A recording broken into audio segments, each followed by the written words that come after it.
Hello friends, welcome to exam भी। मैं हूं अरुणिमा और इस वीडियो में हम एक बहुत ही अच्छी अपॉर्चुनिटी के बारे में डिस्कस करने जा रहे हैं। ESIC employees state insurance corporation में डेप्यूटी डायरेक्टर पोस्ट के लिए नोटिफिकेशन आउट हुआ है। और इसके पहले 2011 में ये नोटिफिकेशन आया था, इस पद पे नियुक्ति हुई थी और अब 10 सालों बाद फिर से इसके लिए नोटिफिकेशन आया है। और ये बहुत ही अच्छी पोस्ट है एक्चुअली। तीन इंपॉर्टेंट पॉइंट इसके बारे में हम डिटेल में डिस्कस करें उसके पहले तीन इंपॉर्टेंट पॉइंट। पहला, ये बहुत ही अच्छा सीनियर लेवल का पोस्ट है एक्चुअली, मतलब रीजनल डायरेक्टर के जस्ट पहले डिप्टी डायरेक्टर। और जो सैलरी होगी वो शुरुआती दौर से ही आपका लगभग लगभग 1 लाख रुपीज 1 लाख रुपीज की सैलरी होगी।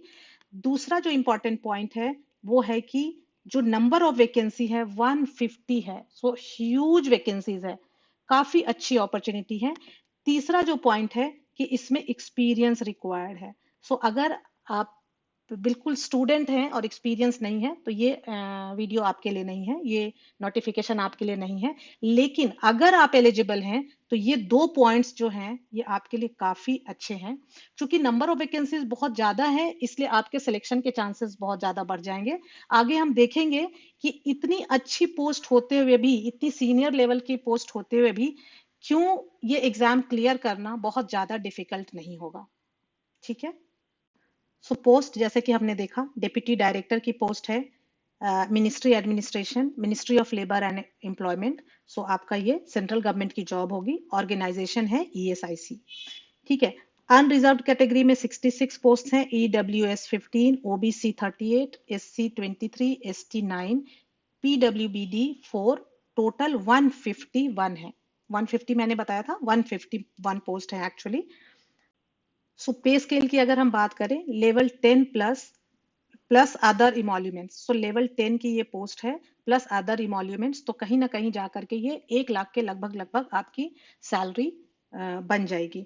अगर हम एलिजिबिलिटी क्राइटेरिया की बात करें तो एज यहाँ पे नॉट एक्सीडिंग 35 ईयर्स। तो 35 ईयर्स तक की अगर आपकी एज है तो जो नॉर्मल क्लोजिंग डेट है, जब एप्लीकेशन की क्लोजिंग डेट होगी उसको 35 ईयर्स मैक्सिमम एज होनी चाहिए।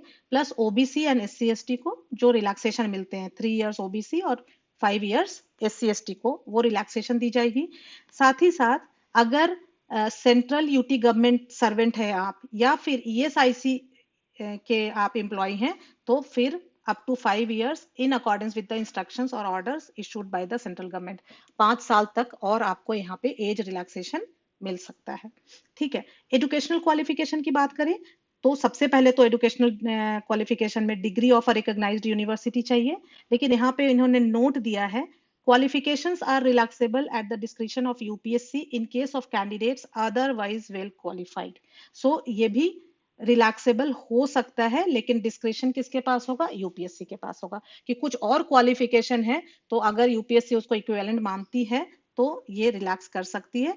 लेकिन अदरवाइज अगर आप ग्रेजुएट हैं तो you are eligible plus plus experience है, सिर्फ ग्रेजुएट होने से नहीं काम चलेगा।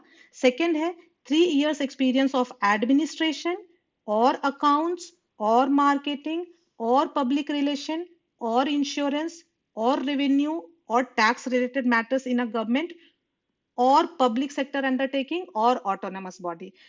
या तो गवर्नमेंट सेक्टर में या पब्लिक सेक्टर अंडरटेकिंग हो या ऑटोनमस बॉडी हो, इसमें आपकी एडमिनिस्ट्रेशन या अकाउंट्स डिपार्टमेंट में या मार्केटिंग, पीआर, इंश्योरेंस और रेवेन्यू और टैक्स रिलेटेड मैटर में अगर आपका एक्सपीरियंस है 3 सालों का तो आप एलिजिबल हो। साथ ही यहाँ पे भी फिर एक और नोट इन्होंने दिया है कि एससी एसटी के लिए ये फर्दर रिलैक्स किया जा सकता है। अगर एससी एसटी में जितने पोस्ट होंगे उतने अगर नहीं आए एप्लीकेशन तो ये फर्दर रिलैक्स किया जा सकता है, ये एक्सपीरियंस वाला क्राइटेरिया। ठीक है। ये हो गया आपका age and qualification and experience. अब आते हैं डिजायरेबल क्वालिफिकेशन। यहाँ पे क्या बोल रहा? क्वालिफाइड सबऑर्डिनेट अकाउंट सर्विसेज और past institute of cost and works accounts और masters of business administration in finance और a degree in law, experience in matters relating to social insurance और लेबर लॉज। ये हो गया डिजायरेबल, मतलब जरूरी नहीं है लेकिन अगर है आपके पास तो हो सकता है उसका कुछ बेनिफिट बाद में आपको मिल सकता है। ड्यूटीज क्या होगी, अगर आप अपॉइंट हो जाते हैं तो ड्यूटीज आपकी क्या होगी, to assist the regional director in all his duties when they are posted in regions, to assist joint director in his duties at headquarters office, and to perform such duties as may be assign to them. Probation कितना होगा, 2 साल का आपका probation period होगा। Headquarters new Delhi, और officers will be liable to serve anywhere in India, कहीं भी आपकी पोस्टिंग हो सकती है। ये जो पोस्ट है ये नॉन गेजेटेड पोस्ट है, नॉन मिनिस्ट्रियल पोस्ट है। The appointments of the candidates who are already in the state और सेंट्रल गवर्नमेंट और in a public sector undertaking service will be made on immediate absorption basis. अब आते हैं सबसे important point पे। अगर आप एलिजिबल हैं इस एग्जाम के लिए तो मैं कहूंगी ये बहुत ही अच्छी अपॉर्चुनिटी है, क्योंकि सबसे पहले आपने देखा कि सैलरी बहुत अच्छी है, दूसरा नंबर ऑफ पोस्ट्स बहुत ज्यादा है, और तीसरा इस एग्जाम को होने में अभी टाइम है। सो आपको अच्छा वक्त भी मिलेगा इस एग्जाम के लिए प्रिपेयर करने के लिए, क्योंकि यूपीएससी का जो कैलेंडर है उसके हिसाब से जो पहली डेट आ रही है वो 19 दिसंबर आ रही है। एक डेट 19 सितंबर की भी है, लेकिन जो 19 सितंबर की डेट है वो तो पॉसिबल नहीं है, क्योंकि 3 सितंबर तक तो आपका फॉर्म ही फिलअप होगा। तो या तो 19 दिसंबर को होगा इसका एग्जाम, या फिर फरवरी मार्च उसके बाद ही होगा, मतलब 2022 में होगा। अगर 2021 में हुआ तो एक ही यही डेट है 19 दिसंबर। अगर ये 19 दिसंबर भी है तो भी आपके पास अच्छा खासा वक्त है इस एग्जाम के लिए प्रिपेयर करने के लिए। मैं कहूंगी यहाँ पे एकदम फोकस्ड होके आप चले, बहुत सारी चीजों को ना सोचे। सबसे पहला, आप एलिजिबल हैं तो आप फॉर्म जरूर फिलअप करें और फिर अपनी तैयारी में लग जाएं। So scheme of the examination, scheme and syllabus of the examination क्या है, जो भी रिक्रूटमेंट टेस्ट, यहाँ पे एग्जामिनेशन को ये रिक्रूटमेंट टेस्ट बोल रहे हैं, RT, for the post of deputy director. So scheme क्या होगा, test will be of 2 hours duration.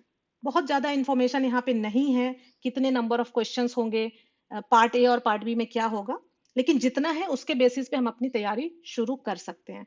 2 घंटे का पेपर होगा, will comprise 2 parts, A and B.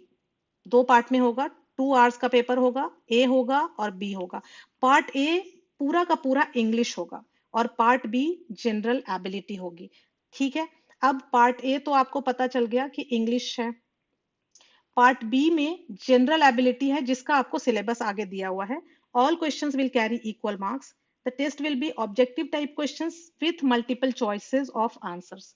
तो हमें क्या क्या पता चला, 2 घंटे का पेपर होगा, एमसीक्यूज होंगे मतलब ऑब्जेक्टिव होगा। जो 2 घंटे का पेपर होगा वो 2 पार्ट में डिवाइडेड रहेगा, part A and part B. Part A जो है वो पूरा का पूरा इंग्लिश का पेपर होगा, और part B is general ability, जिसका सिलेबस आगे हम देखेंगे। There will be penalty for wrong answers. Every wrong answer will carry a deduction of 1/3 of the marks assigned to that question. Normally 1/4 होता है ना, 1/4 होता है, मतलब आपके 4 क्वेश्चन रॉन्ग हुए तो आपका 1 मार्क डिडक्ट होता है। ठीक है, लेकिन यहाँ पे 3 क्वेश्चन ही रॉन्ग होंगे तो आपका 1 मार्क डिडक्ट हो जाएगा। मतलब यहाँ पे ज्यादा आपका नेगेटिव मार्किंग, ज्यादा मार्क्स कट रहे हैं, तो आपको और भी मतलब आपकी एक्यूरेसी और भी अच्छी होनी चाहिए, और आप ब्लाइंड गेसिंग या तुक्का मारने वाला काम यहाँ पे और भी सोच समझ के करेंगे, क्योंकि ऐसा ना हो कि नेगेटिव मार्किंग में आपके सारे मार्क्स चले जाएं। ठीक है, सिलेबस की अगर हम बात करते हैं, पार्ट ए तो हमारा इंग्लिश था, हम लोगों ने देख ही लिया कि इंग्लिश लैंग्वेज होगा। और पार्ट बी, यहाँ पे आप देखो, principles of human resource management, principles of marketing management, principles of accounting and financial management, rights to information act, numerical ability and logical reasoning, fundamentals of computer application, general science, public administration and development issues, freedom movement and Indian union, current events of national and international importance. अब आप कहीं ना कहीं अगर इसको देख के घबरा रहे हैं या सोच रहे हैं कि ये तो बहुत ज्यादा सिलेबस है, एक्चुअली ये इतना सारा सिलेबस होना, इतने सारे टॉपिक होना एक्चुअली आपके लिए बून इन डिस्गाइज है। मैं आपको बताती हूँ कैसे। क्योंकि अभी जितने भी एस्पिरेंट होंगे इसके, पहले तो यहाँ पे अगर आप एलिजिबल हैं तो चांसेस इसलिए बढ़ जाते हैं कि हर कोई इस एग्जाम को नहीं लिख सकता, एलिजिबल ही नहीं होगा because of the requirement of experience. अब अगर आप एलिजिबल हैं तो अब आप देखो कि कोई भी एस्पिरेंट ऐसा नहीं होगा जो ये 10 के 10 पे बहुत ही उसकी पकड़ होगी। मतलब आप जो भी हैं या कोई और भी आपका जो कॉम्पिटिटर है, वो कोई ना कोई पार्ट उसका स्ट्रांग पॉइंट होगा और कोई वीक होगा। सो एक्सेल वही कर पाएगा जो अभी से एक एक चीज को लेकर पकड़कर पढ़ना शुरू कर देगा। और यहाँ पे आपको रखना है कि आपके जो स्ट्रॉन्ग एरियाज हैं, क्योंकि देखो 10 टॉपिक है तो सारे के सारे क्वेश्चन तो एक ही टॉपिक से नहीं आ जाएंगे। तो जो आपका स्ट्रॉन्ग एरिया है उसको आप और स्ट्रॉन्ग करें। ऐसा ना करें जो स्ट्रॉन्ग एरिया है उसको आप छोड़ दें और वीक एरियाज पे पूरा फोकस करें। नहीं, आपकी स्ट्रैटेजी ये होनी चाहिए। सपोज आपको लगता है कि आपका ये numerical ability, logical reasoning, computer application और public administration and freedom movement और करंट इवेंट्स, मान लो आपको ऐसा लगता है कि ये 5 आपका स्ट्रॉन्ग एरियाज है और ये 5 आपके लिए बिल्कुल नए हो जाएंगे। तो जो आपका स्ट्रॉन्ग है उसमें you have to make sure कि आप गलती ना करें। ऐसा ना हो कि केयरलेस मिस्टेक हो जाए, या ऐसा ना हो कि किसी चैप्टर को आपने थरली नहीं पढ़ा है, कुछ कुछ थोड़ा थोड़ा पता है। नहीं, अगर 50% पता है तो उसको आप 90% 100% तक लेके जाएं, उसको थरली पढ़ें टू मेक श्योर कि जो आपका स्ट्रॉन्ग एरियाज है, अगर आप कहते हो कि मेरी रीजनिंग स्ट्रॉन्ग है तो उसमें गलती नहीं होनी चाहिए। अगर आप कहते हो कि अरे ये तो बहुत इजी क्वेश्चन है, तो आपका सारे क्वेश्चन के आंसर सही होने चाहिए। और फिर बाकी जो टॉपिक है जो आपके लिए टफ है, ये जस्ट मैं एग्जांपल के लिए दे रही हूँ, हो सकता है किसी का human resource management strong point हो, स्ट्रांग एरिया हो और न्यूमेरिकल एबिलिटी नहीं हो। सो आपको खुद अपना अपना देखना है और फिर जो वीक एरियाज है उस पे एक एक करके पढ़ना शुरू करो। अब देखो, अगर राइट टू इंफॉर्मेशन एक्ट हमने उठा लिया और उसके बाद हमने उसको पढ़ना शुरू कर दिया, उसको समझना शुरू किया, और जो इस 3-4 महीनों में जितनी अच्छी तरह से तैयारी करेगा या जितनी मेहनत करेगा उसको उस हिसाब से सिलेक्शन मिलेगा। सो ये सिंपल सा फंडा है। यहाँ पे बहुत अच्छी नंबर ऑफ वैकेंसीज हैं और डजंट मैटर कि आज की डेट में आपका क्या लेवल है। You should not worry about कि बहुत सारा सिलेबस है। एक्चुअली ये आपके लिए अच्छा है, और अगर आप मेहनत करने के लिए तैयार हैं नेक्स्ट 4-5 मंथ्स, तो बिलीव मी ये आपके लिए ये पोस्ट शायद आपके लिए ही हो। दूसरी बात, इसमें पार्ट ए में कितने क्वेश्चन होंगे, पार्ट बी में कितने होंगे, अभी तक कुछ पता नहीं है। सो अभी इन्होंने बोला है कि थोड़े दिन में ये लेके आएंगे डिटेल्स कि क्या वेटेज होगा और पार्ट ए में कितने क्वेश्चन होगा, पार्ट बी में। सो ये हमें मालूम नहीं है, क्योंकि इसके पहले 2012 में हुआ था ये इस पोस्ट के लिए एग्जाम। 2011 में आया था नोटिफिकेशन, 2012 में एग्जाम हुआ था। तो उस बहुत ज्यादा इंटरनेट पे तो अवेलेबल नहीं है, लेकिन कई लोग ये बोल रहे हैं कि इंग्लिश से 20 क्वेश्चन आएंगे और 80 क्वेश्चन आएंगे जनरल एबिलिटी से। सो या तो, हालांकि काफी 10 साल हो गया है, हो सकता है ये चेंज कर दे, जरूरी नहीं है यही है। कई लोग ये बोल रहे हैं चूंकि हमारे पास 120 मिनट्स है तो टोटल 200 क्वेश्चंस होंगे। सो हमें ये ध्यान रखना है कि जो भी है हमें तैयारी कैसे करनी है। एक तो इंग्लिश लैंग्वेज पे अपनी पकड़ बनानी है, और बिलीव मी यहाँ पे क्वेश्चंस आपके बहुत टफ नहीं होने वाले हैं। आपको इंग्लिश लैंग्वेज में भी एक सिंपल बेसिक लेवल का ग्रामर और वोकैबुलरी और रीडिंग कॉम्प्रिहेंशन वगैरह आप कर सकते हैं कि नहीं, ये देखा जाएगा। Workman like use of words बोला है, तो यहाँ पे ये भी नहीं होगा कि आपको लेटर राइटिंग या एसे राइटिंग देंगे, क्योंकि ऑलरेडी इन्होंने मेंशन कर दिया है कि एमसीक्यूज होने वाले हैं, ऑब्जेक्टिव टाइप होगा।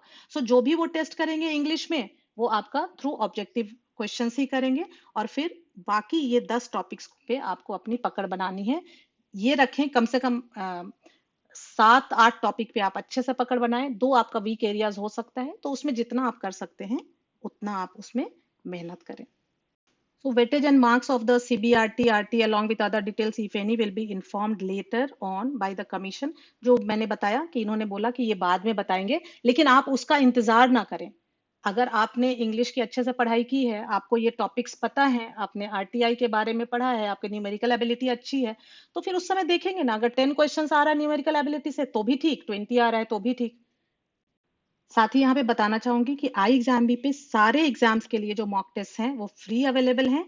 इस एग्जाम के लिए भी, हालांकि एग्जामिनेशन पैटर्न नहीं पता है, लेकिन अज्यूम करते हुए इस एग्जाम के लिए भी जो मॉक टेस्ट है वो आपको 2-3 दिन में मुहैया करा दिए जाएंगे। और उसके बाद जब यूपीएससी ये रिलीज करेगा अपना पैटर्न, तब फिर हम अपना अकॉर्डिंगली चेंज कर लेंगे। सो आप जरूर इस अपॉर्चुनिटी का फायदा उठाएं और आई एग्जाम भी पे आके सारे तरह के आप मॉक टेस्ट लिख सकते हैं। जिस भी एग्जाम की आप प्रिपरेशन कर रहे हैं, आपको कोई भी अमाउंट पे करने की आवश्यकता नहीं है, और ईएसआईसी के लिए भी आपको 2-3 डेज में मॉक टेस्ट अवेलेबल हो जाएंगे। So all the very best. Thank you friends, thanks for watching.